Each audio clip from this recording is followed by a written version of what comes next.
வணக்கம் என் அன்பு சொந்தங்களே. நான் சமூக ஆர்வலர் பசுமை சீனிவாசன். ஒரு முக்கியமான பதிவு. நடந்து முடிந்த சட்டமன்ற தேர்தலில் விஜய் அவர்கள் 2 இடங்களில் வேட்புமனு தாக்கல் செய்துள்ளார். வெற்றியும் பெற்றுள்ளார். இப்போது ஒரு இடம் ராஜினாமா செய்ய வேண்டிய சூழல் உள்ளது.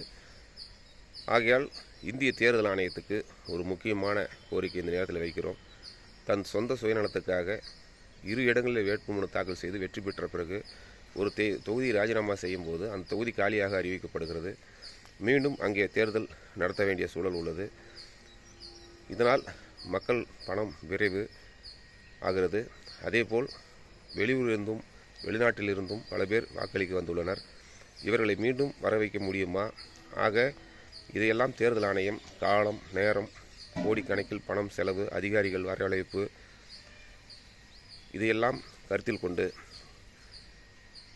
2ஆம் இடம் பிடித்தவருக்கு அந்த வெற்றி சான்றிதழை வழங்க வேண்டும். அதாவது ராஜினாமா செய்யும் இடத்தில் யார் ஒருவர் 2ஆம் இடம் பெற்றாரோ அவருக்கு அந்த வெற்றி சான்றிதழை வழங்கி அவரை சட்டமன்ற உறுப்பினராக அறிவிப்பு வெளியிட வேண்டும். இதனால் தேர்தல் செலவு குறையும். அப்படி இல்லை என்றால் மீண்டும் மறுதேர்தல் நடத்த வேண்டும் என்றால் சம்பந்தப்பட்ட வேட்பாளரே அந்த முழு செலவையும் ஏற்றுக்கொள்ள வேண்டும். இத்தகைய சட்ட திருத்தம் கொண்டு வந்தால் மட்டும்தான் இதுபோன்ற 2 இடங்களே 3 இடங்களே 4 இடங்களே வேட்புமனு தாக்கல் செய்வது குறையும். காரணம், ஜனநாயகத்தை கேலி குத்தாகக்கூடாது, மக்கள் பணம் விரயமாகக்கூடாது. எத்தனையோ சூழலில் மக்கள் வசித்து கொண்டிருக்கிறார்கள். இன்றைக்கு நாடு கடனை நோக்கி சென்று கொண்டிருக்கிறது. வட்டி கட்ட முடியாத ஒரு நிலை உள்ளது.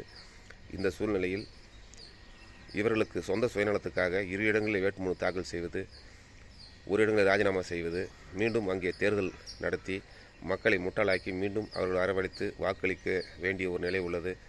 ஆகையால் இதையெல்லாம் ஏதோ ஒரு காலகட்டத்தில் இருந்திருக்கலாம். இன்றைக்கு இருக்கிற ஒவ்வொருவரும் அவசர காலத்தில் ஓடிக்கொண்டிருக்கிறார்கள். எத்தனையோ பிரச்சனைகள் தாங்கிக் கொண்டு சுமந்து கொண்டு ஓடிக்கொண்டிருக்கிறார்கள். இந்த நேரத்தில் மீண்டும் நீங்கள் வாக்களிக்க வேண்டும் என்றால் அதுவே ஒரு தவறான ஒரு செயலாகவே பொதுமக்கள் பார்க்கிறார்கள். ஆகையால் கால, நேரம், பணம் விரைவு, பொருளாதாரம் போன்ற பல்வேறு பிரச்சனைகளை கருத்தில் கொண்டு இனி வரும் சட்டமன்ற தேர்தலில் 2 இடங்களில் வேட்புமனு தாக்கல் செய்து வெற்றி பெற்ற பிறகு ஒரு இடம் ராஜினாமா செய்தால் அந்த இடத்திலே 2ஆம் இடம் யார் பிடித்தாரோ அவருக்கே அந்த சட்டமன்ற பதவி வழங்கும் வகையில் சட்டம் இயற்றிட வேண்டும். இல்லை என்றால் அந்த முழு செலவினையும் சம்பந்தப்பட்ட வேட்பாளரே ஏற்கும் வண்ணம் சட்டம் இயற்றிட வேண்டும் என ஒட்டுமொத்த பொதுமக்கள் சார்பாக இந்திய தேர்தல் ஆணையத்துக்கு இதனை பரிசீலனை செய்து சட்டமாக்க வேண்டும். இதுபோன்று சொந்த சுயநலத்துக்காக 2 இடங்களிலே வேட்புமனு தாக்கல் செய்கின்ற நிலை மாற வேண்டும். இது விஜய்க்கு மட்டுமல்ல, இந்தியாவில் எல்லோருக்கும் இது பொருந்தும் வகையிலான சட்டங்களை ஏற்றிட வேண்டும் என இந்த நல்ல நேரத்திலே பொதுநலம் கருதி உலக பசுமை பாதுகாப்பு கட்சியின் சார்பிலே கோரிக்கை வைக்கிறோம் இந்திய தேர்தல் ஆணையத்துக்கு. நன்றி என் அன்பு சொந்தங்களே.